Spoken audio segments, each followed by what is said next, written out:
हमारे चैनल पर आप सबको खुशामदीद। अगर आपने अभी तक हमारे चैनल को सब्सक्राइब नहीं किया तो जल्दी से कर लीजिए और बेल आइकन बटन को भी प्रेस कर दीजिए ताकि हमारी तमाम नई आने वाली वीडियोस को आप टाइमली देख लें।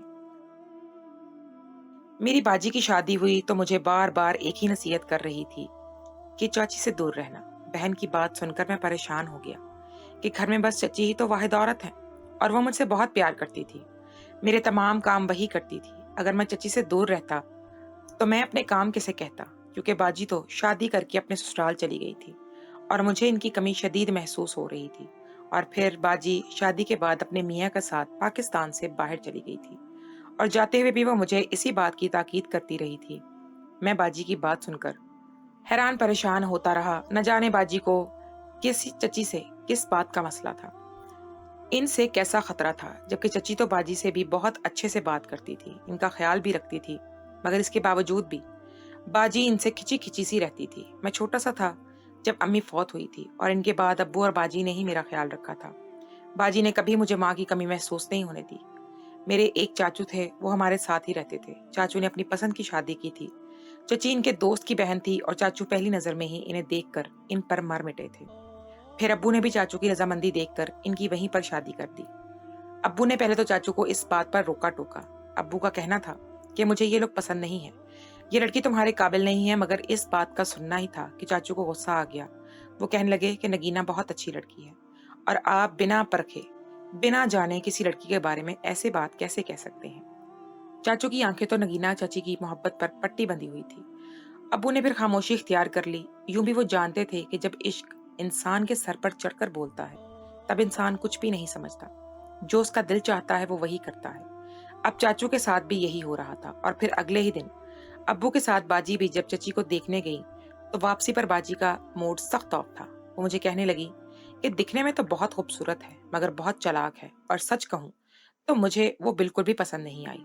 पता नहीं चाचू को इसमें क्या नजर आया। अब्बू और बाजी की नापसंदीदगी के बावजूद चाचू से ब्याह कर ले आए थे और जब मैंने उन्हें देखा तो मुझे वो बहुत अच्छी लगी थी, क्योंकि एक तो वो बहुत खूबसूरत थी, दूसरा वो हर वक्त नक्स से दुरुस्त रहती थी और तीसरा वो मुझसे बहुत प्यार करती थी।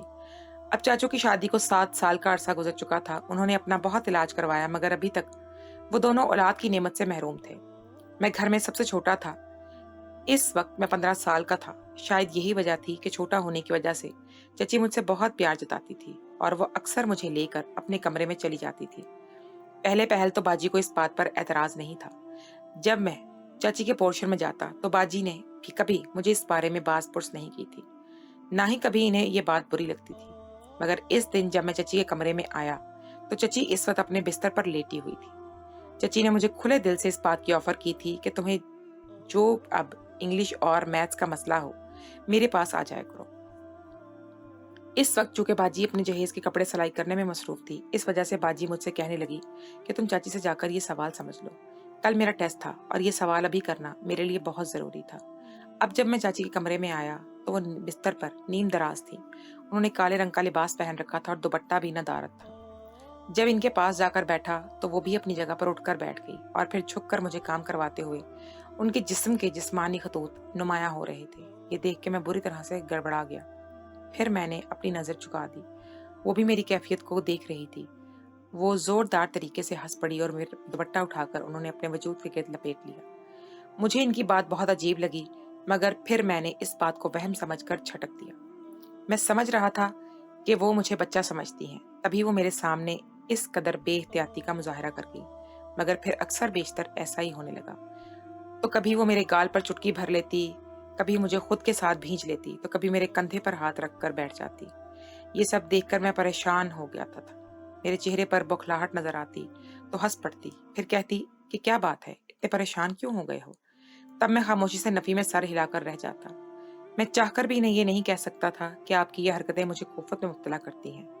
मैं नहीं चाहता था कि इन्हें मेरी बात बुरी लग जाए। और इस दिन भी दोपहर का वक्त था, बाजी अपने कमरे में सो रही थी। आज इन्हें सर में दर्द था। जब मैं इनके पास खाना मांगने के लिए गया तो वो कहने लगी आज मेरी तबीयत नहीं ठीक, आज चची से खाना बनाया था, तुम भी वहां से चले जाओ, चची तुम्हें खाना दे देगी। बाजी की बात सुनकर मैं हिचकिचा गया। बाजी को कहने लगा कि मुझे अकेले वहां जाना मुनासिब नहीं लग रहा, आप भी मेरे साथ चलें। पिछले कुछ दिनों से चची की हरकतें और ज्यादा अजीब हो गई थी। वो अजीब बेहुदा किस्म का लिबास पहनने लगी थी और मेरे सामने तो वो खुद को छुपाने की भी तकल्लुफ़ नहीं करती थी। मगर ये बात शर्म की वजह से मैं अपनी बहन से या फिर किसी से भी कह नहीं सकता था। अब जब मैंने बाजी को ये बात कही कि मेरे साथ चलें, आप मुझे अकेला जाना अच्छा नहीं लग रहा, तो बाजी मेरी बात सुनकर हैरान रह गई। कैसी बातें कर रहे हो तुम? वो तो तुमसे बहुत प्यार करती हैं और तुम्हारा जो इतना ख्याल रखती हैं, फिर क्यों तुम ऐसी बात कह रहे हो? अब मैं बाजी को क्या बताता? फिर इनकी तबीयत खराबी का ख्याल करके मैं इन्हें तंग करना मुनासिब नहीं समझा और फिर कमरे से निकलकर मैं चची के पोर्शन में आ गया था। चची इस वक्त अपने कमरे में ही मौजूद थी और वो नहा धोकर बाथरूम से बाहर निकली थी। इस वक्त उन्होंने बाथ टॉवल लपेट रखा था। अब जब मैं इन्हें इस हुलिये में देखा तो मैं सिटपटा गया। मैंने वापसी के लिए कदम बढ़ा दिए। वो फौरन से मुझे रोक कर कहने लगी कि क्या बात है, तुम कहाँ जा रहे हो? रुको, मैं तुम्हारे लिए खाना लेकर आती हूँ, तुम्हें भूख लग रही होगी। और फिर मैं हिचकिचाते हुए बाहर लाउंज में बैठ गया। मैं अब इनके कमरे में जाने की गलती नहीं कर सकता था। थोड़ी ही देर के बाद चची खाना लाकर मेरे पास रख चुकी थी। खाना बड़े मजे का था और फिर चची भी मेरे साथ ही बैठ गई थी। इनके जिस्म से भीनी भीनी खुशबू उठ रही थी। ये सब मुझे बहुत अजीब लग रहा था। आज तक मेरी बाजी कभी मेरे सामने इस हुलिये में नहीं आई थी और ना ही मैंने कभी किसी और औरत को इस अंदाज से देखा था जिस तरह से चची मेरे सामने बेपरवाही से आकर बैठ जाती थी। इन्हें तो जैसे किसी चीज का होश ही नहीं था। ना तो इन्हें मुझसे शर्म और हया आती थी और ना ही इन्हें इस बात का ख्याल था कि मैं अब बड़ा हो रहा था। मैं छोटा बच्चा नहीं था जो किसी चीज को समझता नहीं था। चची मेरे बिल्कुल करीब होकर बैठ गई और फिर वो मेरे कंधे पर हाथ रखकर अपने हाथों से नवाले बनाकर मुझे खिलाने लगी। ये सब मुझे बहुत अजीब लग रहा था। उन्होंने मुझे यूं हिचकिचाते हुए देखा तो कहने लगी कि तुम बहुत अच्छे लगते हो, मुझे इसीलिए मेरा तुमसे प्यार करने को दिल करता है, मगर मुझे लगता है कि तुम मुझे पसंद नहीं करते, तुम मुझे गलत समझते हो। मैंने चची को कहा, ऐसी कोई बात नहीं है, मैं भला आपको क्यों नापसंद करना है, मगर ये सब मुझे कुछ अजीब लगता है। अब मैंने हिचकिचाते हुए चची से दो टोक बात करने का इरादा कर लिया था। चची बिल्कुल मेरे नजदीक होकर बैठ गई और कहने लगी, क्या अजीब लगता है, मुझे बताओ। अब इनका चेहरा बिल्कुल मेरे चेहरे के नजदीक था।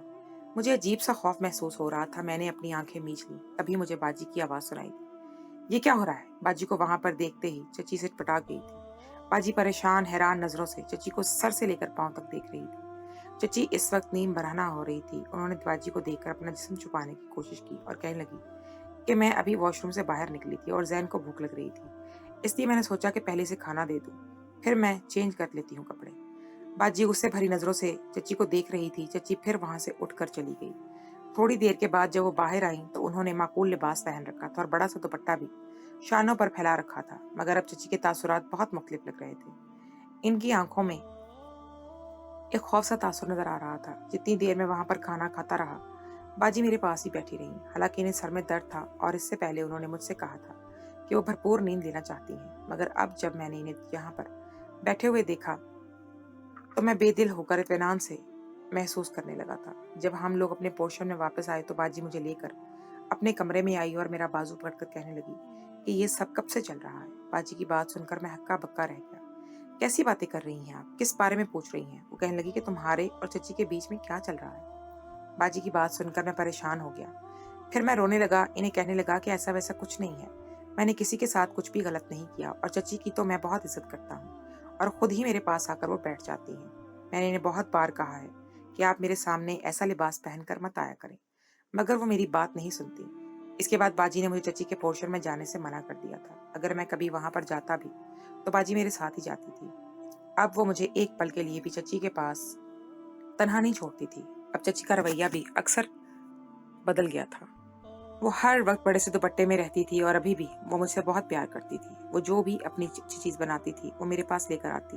एक दिन जब बाजी बाजार गई हुई थी तभी चची मेरे पास आकर बैठ गई और मेरे सर के बाल सहलाते हुए कहने लगी कि मैं तो तुम्हें अपना बच्चा समझकर प्यार करती थी, तभी मैं तुम्हें इस कदर बेतकल्लुफ थी, मगर मुझे पता नहीं था क्यों तुम्हारी बहन मुझे गलत समझती है। ये कहकर उनकी आंखों में आंसू आ गए।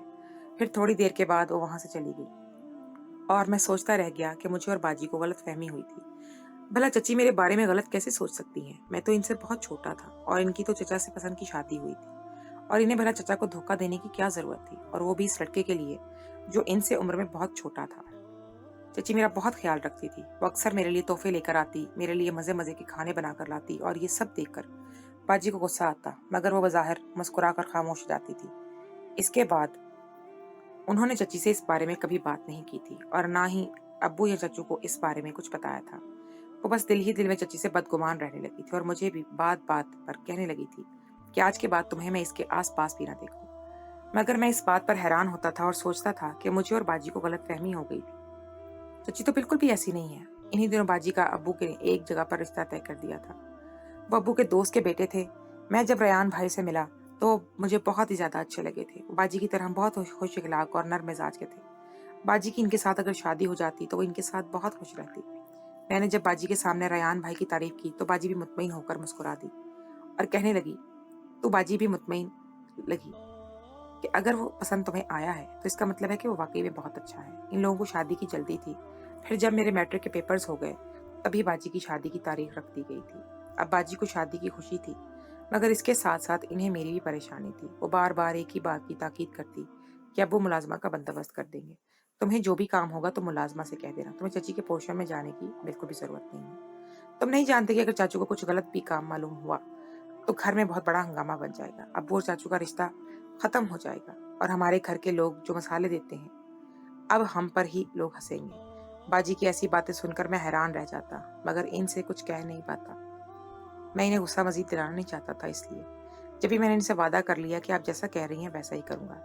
बाजी की शादी के बाद अब्बू ने घर में मुलाजमा का बंदोबस्त कर दिया था। वो सुबह से शाम तक यहाँ पर रहती, घर का सारा काम करती, खाना बनाती और फिर शाम को अब्बू के आने से पहले वो घर से जाती थी। वो बड़ी उम्र की औरत थी और बहुत अच्छे अखलाक की मालिक थी। अपने काम से काम रखती और हर वक्त लिए दिए अंदाज में रहने वाली थी। चची की इनके साथ बिल्कुल भी नहीं बनती थी। न जाने चची को इनसे क्या परखाश थी।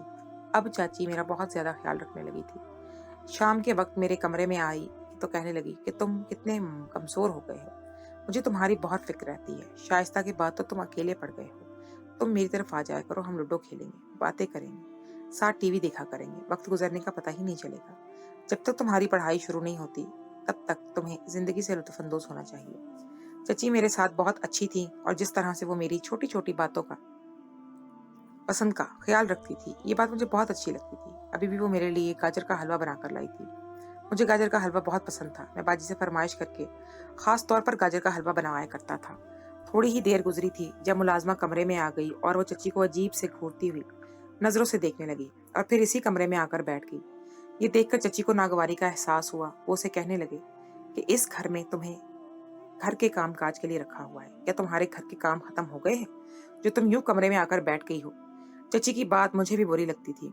जब मैंने मुलाजमा को देखा तो उसके चेहरे पर एक साया सा आकर लहराया। वो कहने लगी कि मैं सारे काम काज कर चुकी हूँ। मैं अभी छोटे साहब से ये पूछने आई थी कि उन्होंने क्या खाना है।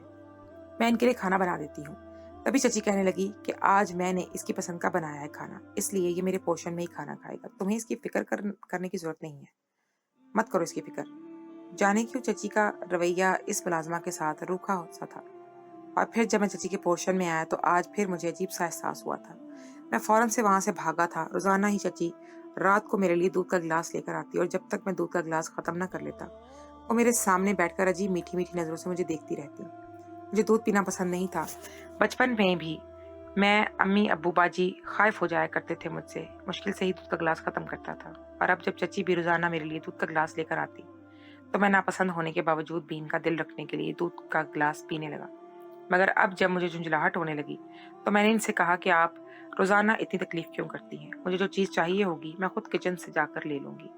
आज मेरा अंदाज ना चाहते हुए भी रूखा हो गया था और इसकी वजह यह थी कि चची ने आज लिबास बहुत अजीब सा पहन रखा था। वो शायद शबे ख्वाबी के लिबास में ही थी और उठकर मेरे कमरे में आ गई थी। आज चचू के काम के सिलसिले में शहर से बाहर गए हुए थे और शायद यही वजह थी कि काफी देर से चची मेरे कमरे में मौजूद थी। इन्हें देख देख के मुझे उलझन हो रही थी।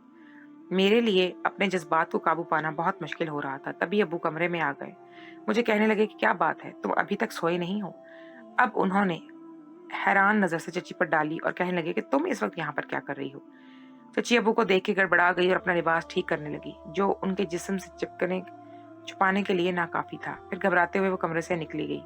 तभी अब्बू ने इन्हें कहने लगे कि जवान जहान लड़के के पास कमरे में रात के वक्त इस तरह का लिबास पहनकर आना बिल्कुल भी मुनासिब नहीं है। क्या तुम्हारे शौहर ने तुम्हें कभी इस बात के लिए टोका नहीं?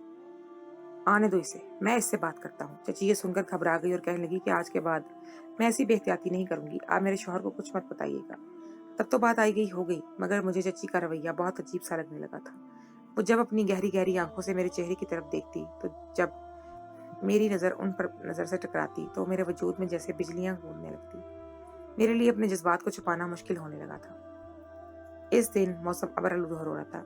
आसमान पर बादल छाए हुए थे और आज मैंने अपने एक दोस्त के कहने पर एक नई आने वाली मूवी देख ली थी, जो कि बहुत ही ज़्यादा रोमांवी थी और इसमें नज़र आते जज़्बाती मनाज़र मेरे जज़्बात को भड़काने के लिए काफ़ी थे और मुझे आज शिद्दत से इस बात का एहसास हो रहा था कि मैं भी अब जवान हो गया हूँ और मेरे भी जज़्बात भड़कने लगे थे। मगर मैं जानता था अभी ये सब करने की मेरी उम्र नहीं थी। ना तो अभी मेरे अब्बू शादी कर सकते थे और ना ही मैं किसी लड़की के चक्कर में पड़ सकता था। अगर अब्बू को ये सब पता चलता तो वो बहुत गुस्से में आ जाते और मैं अब्बू को गुस्सा दिलाना नहीं चाहता था। आज जब मेरे लिए जज्बात को काबू में रखना मुश्किल था, तभी दरवाजे पर खटके की आवाज़ सुनाई दी। दरवाज़ा मैंने अंदर से लॉक किया हुआ था ताकि कमरे में कोई ना आ जाए, क्योंकि मैं मूवी देख रहा था और मुझे इस बात का डर था कि अगर आज अब्बू भी कमरे में जल्दी आ गए और उन्होंने मुझे मूवी देखने के लिए देख लिया तो मुझ पर गुस्सा करेंगे। मगर इस वक्त न जाने कौन था। जब मैंने अपने कमरे का दरवाज़ा खोला तो बाहर चची खड़ी नजर आई। आज भी वो ब्लैक कलर की नाइटी में मलबूस थी और होश रुबा हुस्न की मालिक लग रही थी। इन्हें देखकर मैं बुरी तरह से सटपटा गया। इनसे कहने लगा कि आप यहाँ पर क्या कर रही हैं? तभी उन्होंने मुझे पीछे धक्का दिया और मेरे कमरे में आकर दरवाज़ा बंद कर लिया। फिर मेरे बिस्तर पर बैठकर वो मुझे अपनी तरफ बुलाने लगी। ये सब मेरे लिए नाकाबिले यकीन था। मैं चची को कहने लगा कि आप कैसी बातें कर रही हैं? आज मुझे मालूम हो गया था कि मेरी बहन के खदशात गलत नहीं थे। आपने चची को बिल्कुल सही समझा था अभी। वो वाकई ही में खराब औरत थी जो चचा की गैर मौजूदगी में इनसे बेवफाई कर रही थी। मगर मैं ऐसे किसी गुनाह का मर्तकब नहीं होना चाहता था। चची को मैंने कहने दिया लगा कि आप यहाँ से चली जाएं। अगर आपने किसी ने आपको यहाँ देखा तो बहुत बड़ा होगा। मगर चची तो कुछ सुनने के लिए तैयार ही नहीं थी। वो मेरे साथ जबरदस्ती करने लगी। मैंने मुसलसल खुद से पीछे हटा रहा था, इन्हें मना कर रहा था कि आप ऐसा ना करें, ये गलत है। तभी कमरे में अब्बू और चचा आ गए। ये देखकर जहां पर मैं हैरान रह गया, वहीं पर चची के चेहरे का रंग भी पीला पड़ गया। वो कहने लगे कि आज देख लिया था मौसन ने।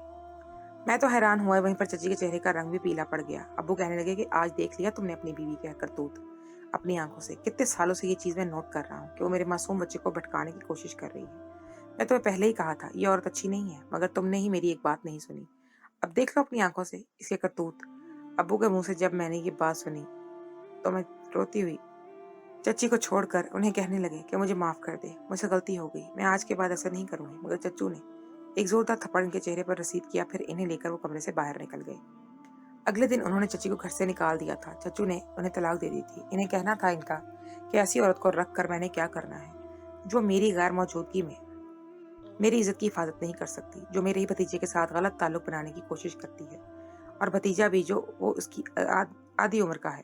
इसके बाद चाचू ने इस बात का बहुत गम लिया था। अब्बू इन्हें मुसलसल दूसरी शादी करने का उकसाते रहे थे, मगर बिल आखिर चाचू ने अपनी शादी की उम्र निकाल ली और एक औरत से शादी कर ली।